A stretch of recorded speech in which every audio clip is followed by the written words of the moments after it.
Welcome back to another Deal of the Week breakdown. In this video, I wanted to talk to you about what a BRRRR strategy deal is and how my real estate investors use it in order to grow their real estate portfolio. It's one of the most unique kind of structures that people like to go after when they're working on scaling their real estate portfolios. And my team and I have helped hundreds of these investors do it. My name is Ricardo Carrillo. I run a nationwide mortgage lending team called RC Lending Advisors, where we help everyday people scale their real estate portfolios through strategic financing and structuring deals the right way so that you can keep more money in your pocket. Now, there's really two goals to every real estate investor when they're looking at buying a property. And the first one is, how can we get into a property with the lowest amount of money out of pocket?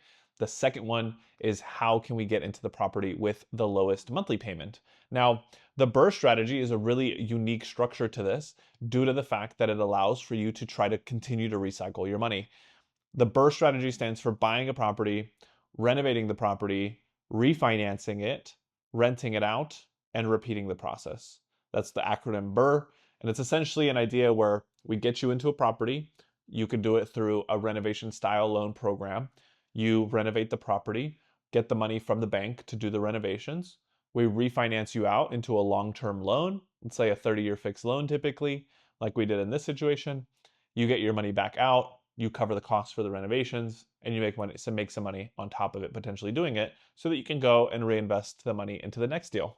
So this one was pretty cool because this was a multifamily property that our clients had purchased. It was a long-term rental multifamily in Crystal River, Florida, which is not a common market. I don't have a lot of people who purchase in Florida for long-term rentals. I do in certain markets like Jacksonville, properties where price points can be lower.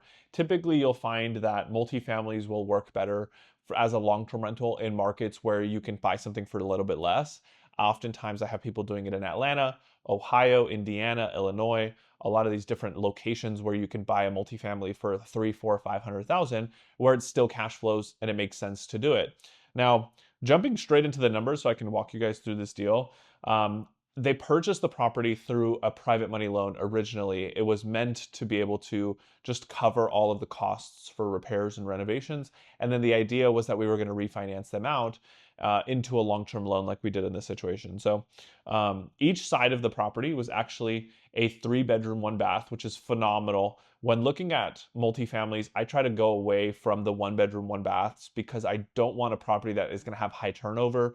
If you have somebody in a 1-bed, 1-bath, oftentimes they might end up having a family, or they have a growing family, and then they're going to want to go somewhere else. Whereas with a 3-bedroom, you're already going to get a family. They're more established. They probably won't move away from your property for quite some time. And oftentimes that's why I like to go that route myself. I'll look for something that's either a 2-bedroom, 3-bedroom, or even more in certain instances.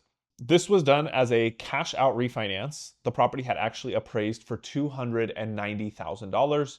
We did a loan at 75% loan to value.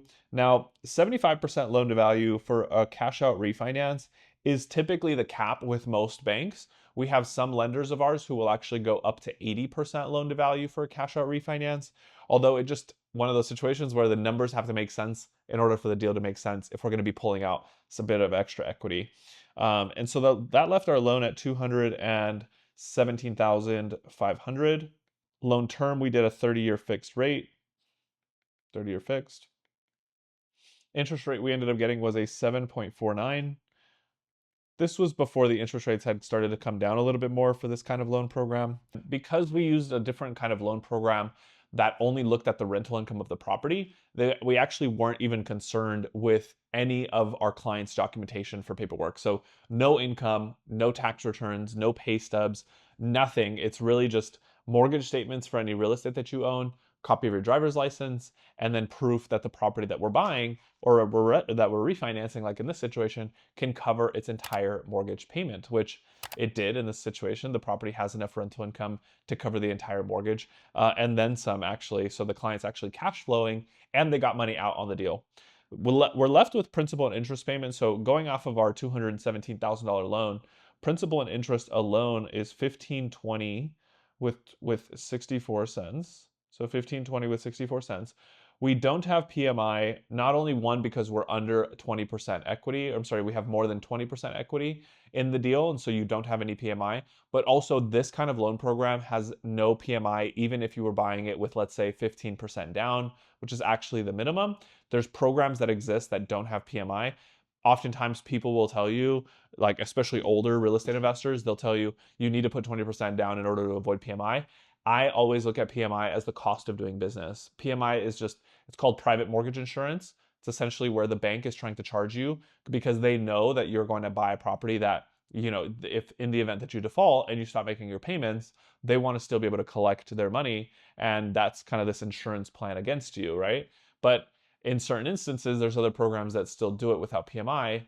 It could be like, let's say $100 a month for PMI versus you saving an extra 5% down. So oftentimes I'm looking at the math perspective. I have a client who's considering putting 10% down versus 20% down, and an extra 10% might be $40,000, $50,000 versus saving $100 a month, right? It's like, why would you bring an extra 50 grand to the table just to save $100 a month? It's going to take forever for you to make that money back. And so oftentimes we shy away from it.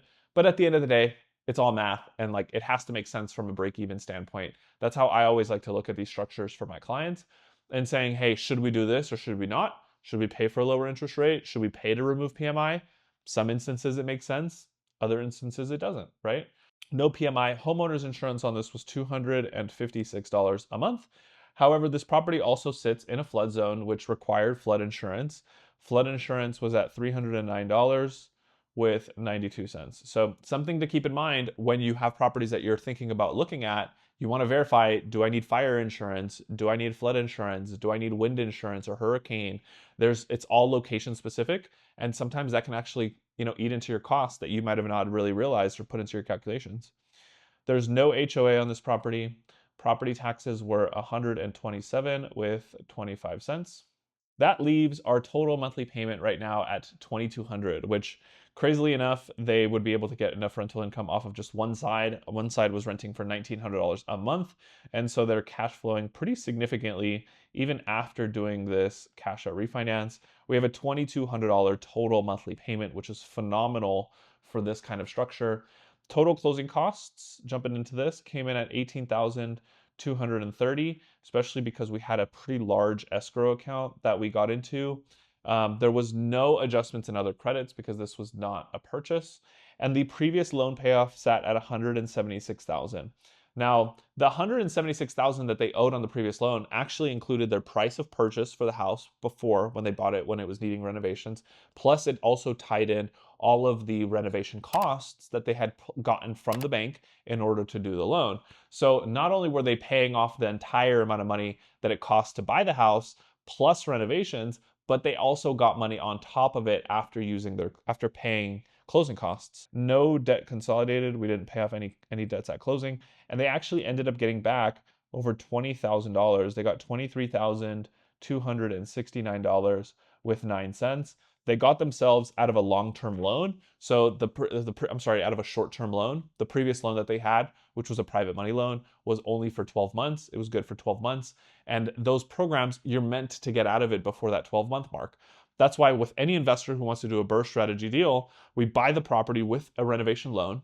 We get 50 to 100K plus renovations tied into that loan so that you can renovate the property.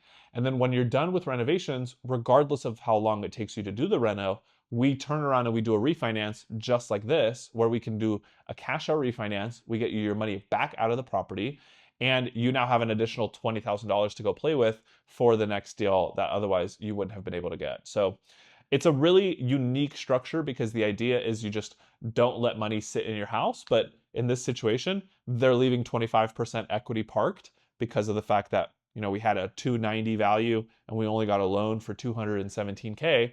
That, 70 something thousand is sitting in the house as equity. So in the future, if they ever decide they want to sell it, great, go sell it. You're going to get that money back out. And now let's go put that into another deal.